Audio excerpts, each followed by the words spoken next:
Hey guys, in this video, I will show you how to add an admin in a Skool community course. All right, let's begin. First, open Skool.com and log into your account. Once you are on the home page, click on your profile icon in the top right corner and select Profile. From your profile dashboard, go to your community dashboard and click View next to the community where you want to add an admin. Next, open the Members tab from the top bar of your community. Find the member you want to promote. For example, if I want to make my friend an admin, I click on Membership next to his name.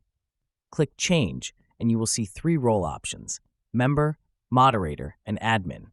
Select Admin to give full access except for billing and referral sections. Admins can manage posts, members, and settings. So that's basically how you can add an admin in a Skool community course. And that's it for this video. If you find this helpful, consider subscribing and giving this a big thumbs up. Thanks.